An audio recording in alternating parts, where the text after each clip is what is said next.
Welcome back. I'm Michelangelo Signorile on Sirius XM Progress 127. Harvey Fierstein is such a great friend of this show, calls all the time, listens to the show all the time, and is somebody who sounded the alarm in recent days regarding what was happening in Russia, what has been happening in Russia, this horrific crackdown on LGBT people through laws, through violence, the police, the Olympics coming, and a lot of people saying nothing about it. Harvey wrote an op-ed piece in the New York Times, and, well, we've all been talking about that since. Now boycotts the Olympics and Stoli vodka and lots of attention on it.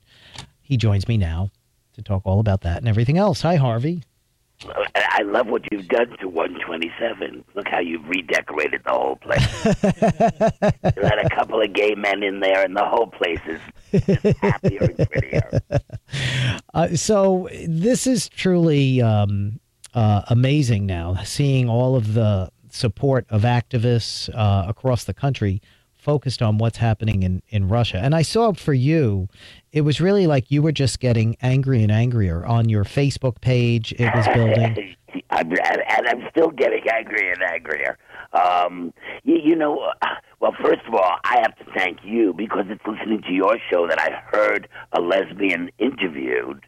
A Russian lesbian interviewed, and after I heard that interview, I then went and started doing my Google searching to see what was exactly going on. So really, my awareness started with your show, and and if you know my Twitter and my Facebook, I always tell people to tune into you because you do try and keep us up to date.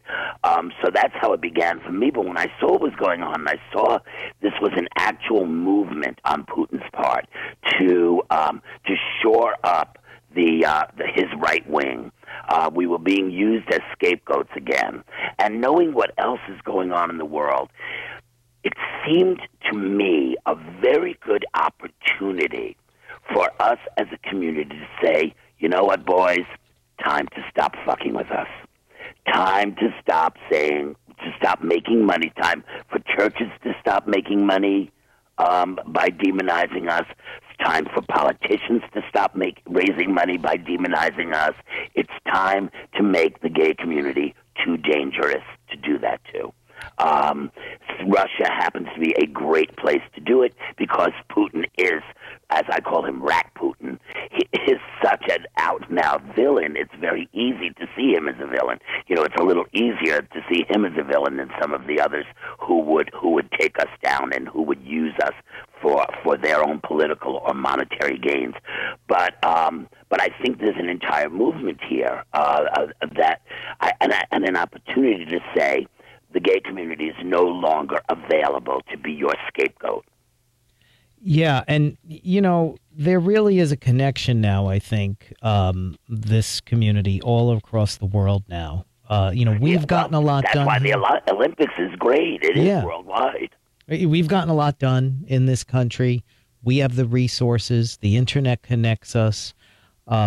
It was an interview with Masha Gessen, you heard, a lesbian mom in Russia who's a journalist as well, and she was attacked at a protest by opposition, and she's worried about her kids too, because they're talking about, and you mentioned this, and nobody's talking about this law. She brought it up, this law that they may pass that will actually take the kids away from parents who are gay. And now, and we just made a really important point that I want people to hear and understand. By her exposing that law about to happen, by my writing about it, by the New York Times printing it, by us talking about it, that law has yet to be signed. We don't know if we're going to hold that law back just by embarrassing them out of it. And that sometimes is the best thing you can do. You don't always know what effect you're having. There's a lot of people, I think you might have seen on my Facebook page especially, a lot of people saying, well, we can't do this, we can't do that, we can't do this. You can do everything. You don't necessarily see the result right away. Right. It's not necessary to. We have to create an environment where we become too dangerous to mess with. Stolichnaya is a great example. There is Cleve Jones had written to me saying, "What do we do?" Of course, the fabulous, great Cleve Jones who created the Names Project, and he said, "What do we do?" And I said, "Cleve, I'm just a big mouth. You're an actual organizer. You tell me what to do. I'll follow you." And he's the one who really spearheaded the beginnings of this Stolichnaya ban in bars. The owner of Stolichnaya, I think it's... We just had him on. We had the CEO on the show yesterday. Right, but the actual owner is one person. I mean, he's a multi-gajillionaire, and they're taking the position that they're not a Russian vodka. That's what he said. Because they have their offices elsewhere. But they still make all of their alcohol in Russia, as far as I know. Well, all of their alcohol he said that they make their alcohol in Russia, but they make it into vodka. But they make it into vodka in Latvia. Yes, and you know what that means? That means they mix it they water it down. But what he said in Russia, it is Russian alcohol, and his argument with the Russian government, because that's what they love saying, that right. Oh, well, we're fighting with the same people you are. They're fighting over what percentage to pay the government. They're not fighting over anything else. They're fighting over the... Well, they want to get control of Stoli. But he said yesterday on the show that they're now going to give money to try to help Russian activists within the country. Did he say who? He didn't say the group yet. They're going to announce that in the next few days. Okay. Well, I hope they do. But if we could get them to help us, that's a good thing. Exactly. But what I love is that we scared the shit out of them. And it's brought enormous attention around the world. Exactly. And I just put a list of all the sponsors of the Olympics up. If we could scare the shit out of all those sponsors, they don't fuck with us so fast. Now, did you see the piece that I wrote on Huffington Post where I listed 5 other American targets that are investing in Russia? I'm going to send that to you. Yes, yeah. I saw it. I saw that too. But I actually went to the Olympic site and took down their list of sponsors and contributors, and just put that up on my page.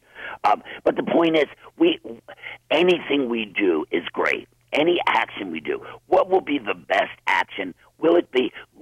I really highly doubt that we're going to get America to stay out of the games over this. But do we organize all the countries to wear ribbons, rainbow ribbons? Do we make some sort of protest there? I don't know what it is we do, but let's do it with... Well, what do you say? You've been getting a lot of criticism, I'm sure, on the Olympics boycott, because there are a lot of people who say, "Oh, it's the athletes. They've been training for years, and gay athletes are among them, and it's their big chance." Right. Well, so just imagine.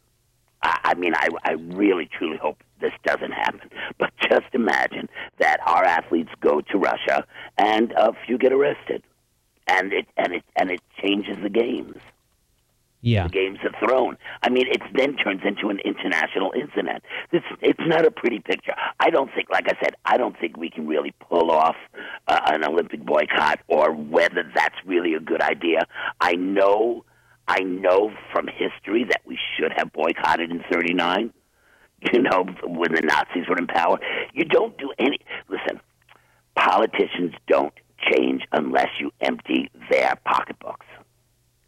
Yeah, and we know that. And the Olympics are used by the host country to really enhance their stature and get investment. And, all these companies are investing money in Russia. Billions of dollars pouring into Russia. Putin doesn't care that he pisses off the West. He loves that we pisses off the West.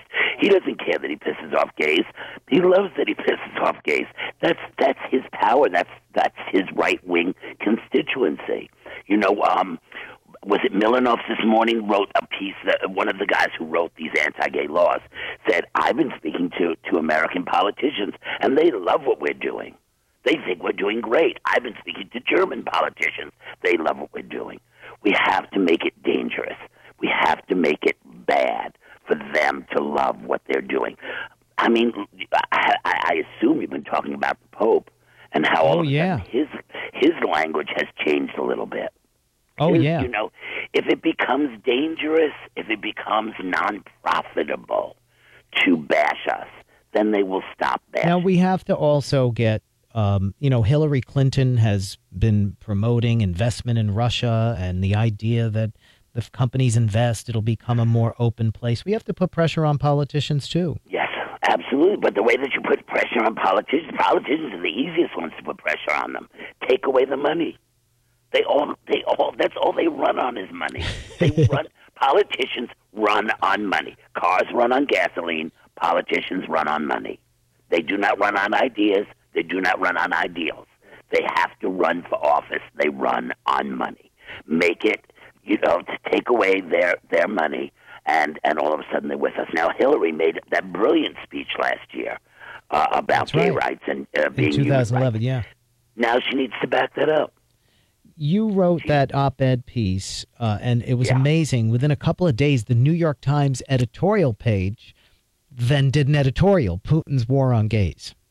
Right. Pretty amazing that. What's funny was they held it for, I want to say they had definitely held it over a weekend. They published it on Monday. I think they held it from Tuesday. I think I wrote it on a Tuesday. They held it Wednesday, Thursday, Friday, Saturday, Sunday, and finally published it on Monday. Because, I was really thrilled that the New York Times did, because the New York Times is the New York Times, and nothing has quite that power as the New York Times. And of course, it's only been, now it's 8 days since it was published, and people seem to be aware of what's going on. But if you read the stuff that people write to me, I get a lot of emails from Russians saying, I hate gays. We all hate gays here. That's our attitude. That's who we are. You're not going to change us. Well, we are going to change you. We're going to make it very, very uncomfortable to hate gays. We're going to do it by, first of all, having your family members come out so you realize you don't really hate gays because you don't hate the people you love. And we're going to do it by making it not something you can say out loud. I want to ask you this as a performer, an entertainer, a writer, somebody in the entertainment business. Right. There have been stories now about Hollywood stars going to Moscow to promote their films. Should they not go? Should they go and say something? What should they do? You can't tell anybody what to do. Like I said, the thing I don't tell anybody is don't do something. I say do something positive. Don't tell somebody else not to do something. Just tell them to do something positive. So I would hope if somebody's going to Russia, that they will go with a great big rainbow flag, that they will go and say, I am here, and I want to say hello to all of my gay fans in Russia. You must open your mouth. You must challenge hatred. You must constantly challenge the power. It will become either the law has no teeth, which is what I really believe. I really believe they're not going to start arresting every person in the streets if people do that. So I think the laws just become toothless. I mean, look at how already some Russian politicians are going, oh, well, it's still legal to be gay in Russia. You're just not supposed to talk about it in front of children. They're already trying to soften what it is. Oh, yeah. I saw an article in one of the conservative websites. I think it was the Daily Caller, and it was written by a Russian conservative who said, I don't understand any of this. I was just walking on the street, and I saw 3 men in dresses, and nobody bothered them. That was his argument for why this law is okay. And somebody needs to tell him that 90% of transvestites are heterosexual. Right. So as you said when you came on to talk about kinky boots, right? Right. And once again, somebody needs to say those 3 men that he saw in dresses probably were straight. So let's not confuse things here. What are you up to? Of course, if you want to make the terrible joke, you say, and those Russian women are ugly. But no, you just get into silly stuff. Then when you start saying, you sure those were women? You sure those were men? So anyway, that's what I want to say. I just want to say to your readers, keep getting to your listeners, keep getting ideas of what to do. Keep putting it out there what to do. Make sure all of your friends know what's going on, and take some positive action. Whether it's a boycott, whether it's you just you're gonna. There are what do you call those things? Petitions to sign. There's one petition to take away the visas from the two gentlemen who wrote those laws, because supposedly they spent a lot of time in America. So take away their visa and don't allow them to come to America. That when things like that happen, they shut up too. Absolutely. What are you doing right now? What are you up to? Seems like you're on a little break or something and doing politics. Well, Kinky Boots is, you can't take a break from politics because politics is human beings, and human beings is important. Kinky Boots is up and running and is a huge hit. We're thrilled with that, and we're thrilled with the message that brings daily. Newsies is in its second year running on Broadway. I have a new play, which is going to be done at the Manhattan Theater Club. We start rehearsal in February. I've got a bunch of writing that I'm doing. I'm trying to spend some pool time and some downtime. I can't complain. Life is really, really, really, really, really wonderful. Yeah, it's just been extraordinary to watch everything you've done. And are you having a good time over at 127, my darling? We love it. This is our second week on the new channel. We moved last week in the beginning of the week. We're with a great lineup here, a great audience, and a lot of our audience. I hope all of our audience came with us and is listening from Q2. We're just down the dial a little bit.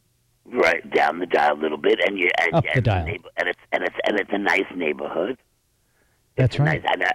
And what do you? I mean, what is what action would you say we should take? Well, what do you think the most positive thing we could do is? I think everything that's happened so far has been just phenomenal in terms of getting attention, and I think the Stoli boycott does attention. The Olympics is like a magnet for attention. Use it for all you can get. But now we need to go after those American multinational companies that are building Russia. They're building that country. That country needs them.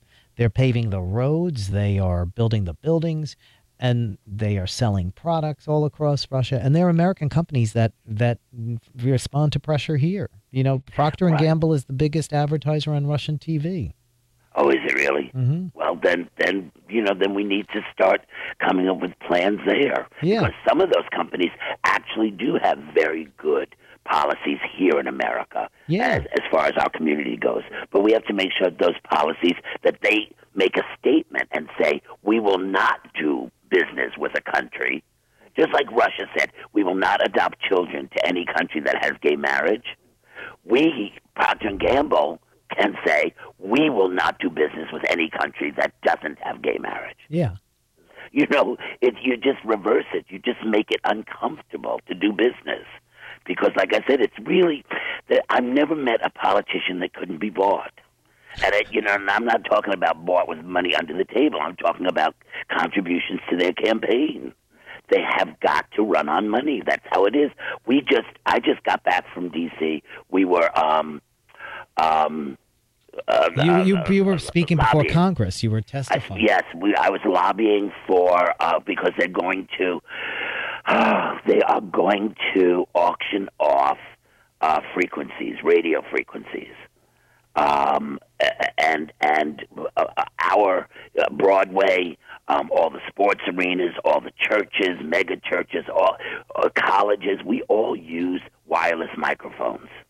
They want to auction this stuff off to companies that would then we would not have these airwaves. These are American airwaves. These are free airwaves. They want to auction them off to pay off some debt.